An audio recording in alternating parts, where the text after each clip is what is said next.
The LIV Golf Series has won about 30 of the world's top 100 golfers in the last year, and the Saudis look like they're here to stay. But more than just getting accepted into the fold of golf tours, they're also making moves to revolutionize the golf world. And shockingly, even the PGA Tour, without knowing it, might get swept along with this new era the LIV Golf is spearheading.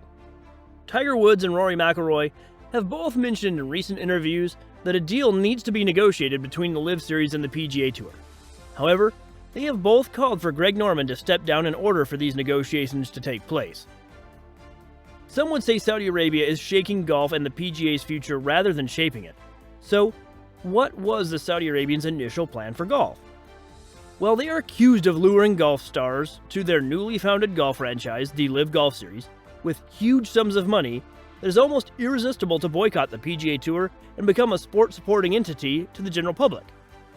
And like every movement, some have been swayed while some won't get moved. Spearheading this movement for the Saudi Arabians is their frontier of the LIV Golf, Greg Norman, who was once a distinctive golfer during his prime on the PGA Tour. Some critics say Saudi Arabia is following a playbook using the world's favorite games to sport wash its reputation, distracting from the country's record on human rights and other political wrongs.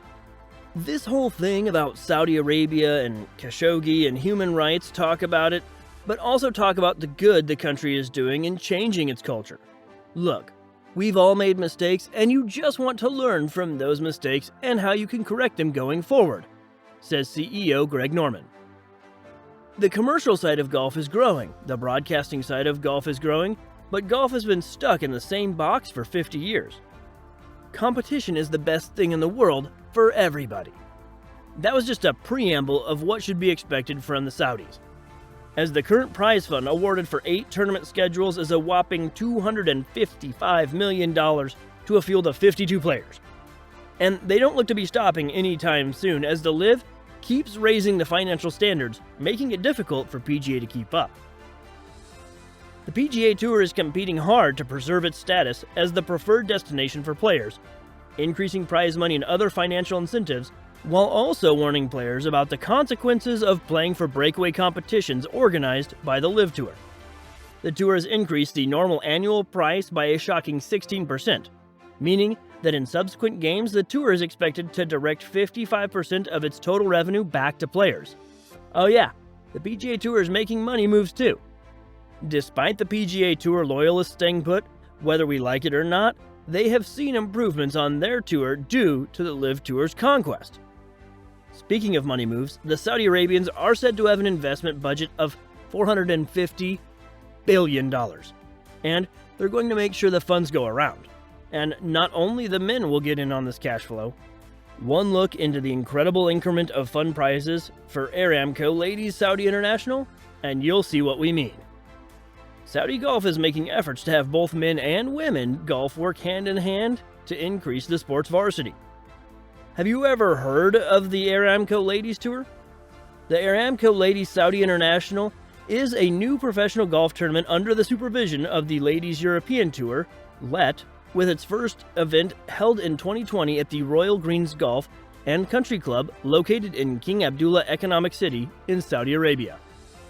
The tour's event started in 2020 with a fund prize of $1 million for the winner, but more recently has been reviewed by a whopping $5 million. Why? One reason: to bridge the inequality gap in fund prizes with Men's Saudi International and show the Saudi Arabians' open-heartedness, or progressiveness, as some would call it. How would you feel if your present pay increased by 5 times and was helping the women's game? And why, if the Ladies European Tour are taking this money, are they not being called out for using blood money? Why does the fact it goes to the ladies' game change the golf traditionalists' trail of thought? More than removing inequality from the sport, this increment would encourage other female golfers to join the tournament, hence improving the Saudi Arabian golf movement. The Aramco Ladies Series was also formed using the individual and team event format and having a fund prize of $1 million for the winner of the event.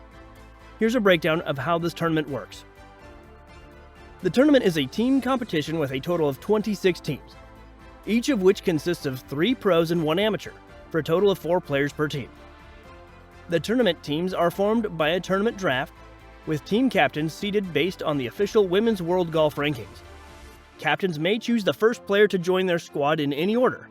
Each team is then randomly allocated an amateur player and another professional from the remaining eligible players.